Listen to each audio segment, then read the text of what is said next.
Hello friend, आज हम आपको मंगलवार स्पेशल में पंचमुखी हनुमान जी की कथा सुनाने जा रहे हैं। तो प्रेम से बोलिए हनुमान जी की जय। लंका में जब राम और रावण का युद्ध चल रहा था, मेघनाथ की मृत्यु के समय रावण बहुत दुखी हुआ। रावण को दुखी देख उसकी माँ ने रावण को भविष्यमान महिरावण की याद दिलाई। अहिरावण तथा महिरावण मंत्र के महाज्ञानी थे, जादू टोने के धनी थे। वे माँ कामाख्या के परम भक्त थे। रावण ने उन्हें बुलावा भेजा। वह कहा कि वह अपने छल बल से राम लक्ष्मण का वध कर दे। जब यह बात विभीषण को पता चली तो वह चिंतित हो गया। विभीषण ने भगवान राम लक्ष्मण की जिम्मेदारी हनुमान जी को सौंप दी और साथ ही वह भी उनकी निगरानी करने लगी। हनुमान जी ने उनके चारों ओर एक रेखा खींच दी ताकि कोई जादू टोना न कर सके और कोई भी तंत्र मंत्र का असर न हो। अहिरावण श्रीलंका से राम लक्ष्मण को मारने के लिए उनकी कुटिया तक पहुंचा, परंतु उनकी कुटिया के चारों ओर गहरी सुरक्षा होने के कारण वह कुटिया में न जा सका। तब उन्होंने विभीषण का रूप धारण कर कुटिया में प्रवेश किया।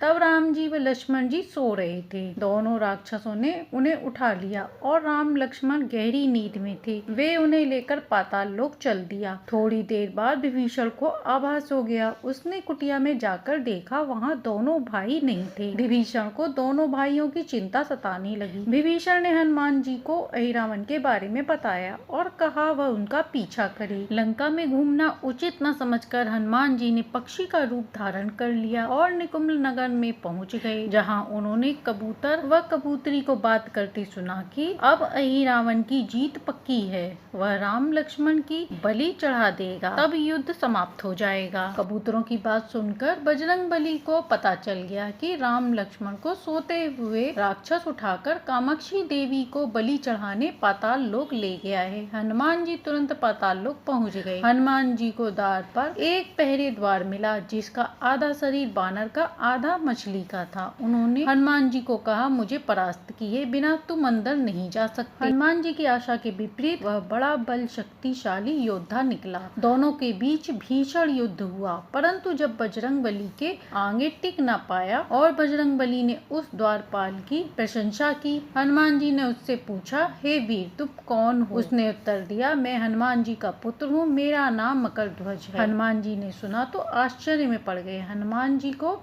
उसने बताया, लंका दहन करते समय हनुमान जी अपनी पूंछ की आग बुझाने वहां पहुंचे थे। उनके शरीर के पसीने के रूप में एक तेज गिरा। मेरी माँ ने आहार को ग्रहण करने के लिए मुंह खोला। उसी समय हनुमान जी का तेज मेरी माँ के मुख में गिर गया और वह गर्भवती हो गई और मेरा जन्म हुआ। हनुमान जी ने यह बात सुनी तो उसे बताया कि मैं ही हनुमान हूँ। मकरध्वज ने हनुमान जी के चरण स्पर्श किए। हनुमान जी ने उसे गले से लगाया। वह वहाँ आने का कारण बताया। मकरध्वज ने बताया कि राक्षस कुछ ही देर में बलि के लिए आने वाला है। यदि आप रूप बदलकर कामाक्षी देवी के मंदिर में जाकर बैठ जाएं। हनुमान जी ने मधुमक्खी के भेष में मंदिर में घुस गए। वहां जाकर उन्होंने माँ कामाक्षी को नमस्कार कर अपनी सफलता की कामना की। कामाक्षी देवी से कहा, हे माँ, क्या आप राम लक्ष्मण की बलि चाहती? हनुमान जी के प्रश्न पर उन्होंने कहा, नहीं, मैं तो दुष्ट अहिरावण व महिरावण की बलि चाहती हूँ। यह तो मेरे भक्त होने के साथ साथ दुराचारी हैं। आपको सफलता मिलेगी। उस मंदिर में अलग अलग दिशा में दीपक जल रहे थे। तब माँ कामाक्षी ने कहा, अहिरावण मेरी प्रसन्नता के लिए दीपक जलाता है। जिस दिन यह दीपक साथ बुझेगा उस दिन इसका अंत होगा।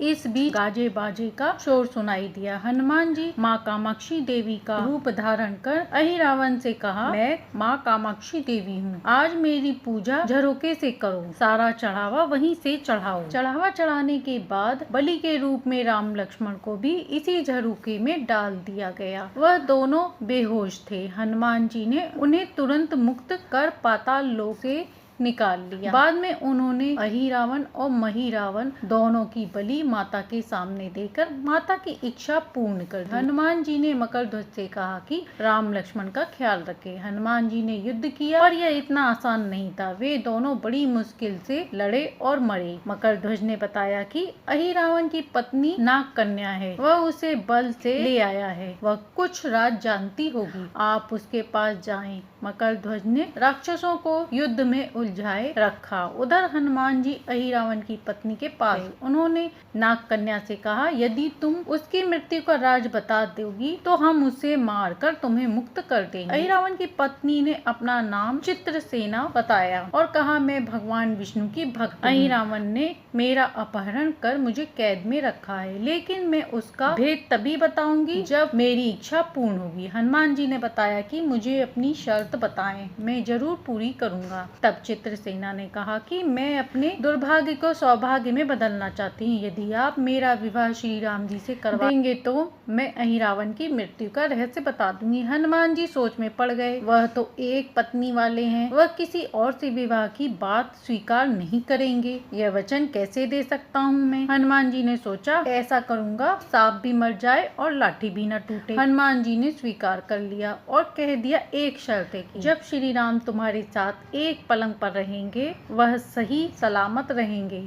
यदि वह पलंग टूट गया तो मैं उसे अपशगुन मानकर वचन से पीछे हट जाऊंगा। चित्रसेना ने सोचा कि बैठने से कौन सा पलंग टूटेगा, भला श्री राम के बैठने से ऐसा कैसे हो सकता है। उसने हामी भर दी। यह सोचकर सभी राक्षसों के अंत का भेद बता दिया। चित्रसेना ने कहा, कुछ राक्षसों ने एक मायावी को पकड़ लिया है। ब्राह्मणी की आवाज सुन उन दोनों भाइयों को दया आ गई। उन्होंने उसे छोड़ लिया और ब्राह्मणी का पति भी वहाँ आ गया। वे दोनों से प्रसन्न होकर उसे कहा कि तुम्हारे उपकार का बदला हम दोनों कैसे चुकाएंगे। ये भंवरे उनके शयन कक्ष के बाहर रहते हैं। दोनों को जब भी मारने का प्रयास करते हैं तब वह भंवरे मुख में एक अमृत की बूंद डाल देते हैं। अमृत के कारण ये दोनों फिर से जीवित हो जाते हैं। जिनके इतने रूप जिंदा हुए हैं और वह इतने बन गए हैं, इसलिए सबसे पहले इन भंवरों को मारना होगा। हनुमान जी रहस्य जानकर वापस आगे आ गए। हनुमान जी ने भंवरों को मारने का निश्चय किया। आखिरकार वह कब तक टिके रहते? जब सारे भंवरे मर गए, एक ही बचा तो वह हनुमान जी के चरणों में लेट गया। उसने प्राण की रक्षा की याचना की। हनुमान जी ने उसे एक काम सौंपा और कहा, मैं तुम्हें प्राणदान देता हूँ, पर उससे पहले अहिरावण की पत्नी के पलंग में घुसकर उसे खोखला बना दो। वह भंवरा अपने काम पर लग गया। भंवरे को हनुमान जी ने समाप्त कर दिया था। फिर भी हनुमान जी मकरध्वज के हाथों युद्ध का अंत नहीं हो पा रहा था। तब उन्होंने कामाक्षी देवी के वचन याद आया कि जब पांचों दीपक एक साथ बुझेंगे तभी ये नए रूप धारण करने में असमर्थ होंगे और उनका वध हो सकेगा। हनुमान जी ने उत्तर दिशा में मुख कर पंचमुखी मुख धारण कर लिया। उत्तर दिशा में बरह रूप, दक्षिण दिशा में नरसिंह रूप, पश्चिम दिशा में गरुड़ मुख, आकाश और हयग्रीव मुख एवं पूर्व दिशा में हनुमान रूप। इसके बाद हनुमान जी ने अपने पांचों मुख से पांचों दीपक बुझा दिए। अब लंबे समय तक जिंदा रहने की सारी आकांक्षा यही समाप्त हो गई। इसके बाद उसका अंत कर श्री राम जी और लक्ष्मण जी की मूर्छा दूर करने के लिए दोनों भाइयों को होश में लाया गया। तब हनुमान जी ने कहा, हमें दोनों से मुक्ति के लिए इस नाग कन्या की सहायता में शर्त स्वीकार करनी पड़ी है। अहिरावण बलपूर्वक इसे उठा लाया था, कृपया कर इससे विवाह कर लें, ऐसी ही इच्छा है, इससे इसे मुक्ति मिलेगी। हनुमान जी ने कहा, आप मुक्ति दाता हैं। अहिरावण को मारने का भी इसी ने उपाय बताया था। इसके बिना यह कार्य नहीं हो सकता था। हे कृपा निधान, इसे मुक्ति मिलनी चाहिए। इससे पहले राम जी कुछ कहते, हनुमान जी ने राम जी की बाजू पकड़कर चित्रसेना के पलंग पर बैठा दिया। जैसे ही श्री राम उस पलंग पर बैठे वैसे ही पलंग की पाटी चरमर कर टूट गई और पलंग धराशायी होकर टूट गया। हनुमान जी ने कहा, अब तुम्हारी शादी राम जी से नहीं हो सकती, अब तुम यहाँ से जाओ, हम तुम्हें तुम्हारे लोग भेज देते हैं। वह हनुमान जी श्राप देने ही वाली थी कि राम जी ने कहा, मैंने पत्नी धर्म का संकल्प लिया है, इसलिए हनुमान जी को यह करना पड़ा। पर द्वापर युग में जब मैं अवतार लूंगा तब तुम सत्यभामा के रूप में मेरी पटरानी बनो। यह सुनकर नाग कन्या अत्यंत प्रसन्न हुई और अपने लोक को वापस चली गई। तो प्रेम से बोलिए जय श्री राम, जय हनुमान। तो ये थी पंचमुखी हनुमान जी की कहानी। आशा करते हैं कि आपको ये कहानी पसंद आई होगी। यदि कहानी पसंद आई हो तो लाइक एंड सब्सक्राइब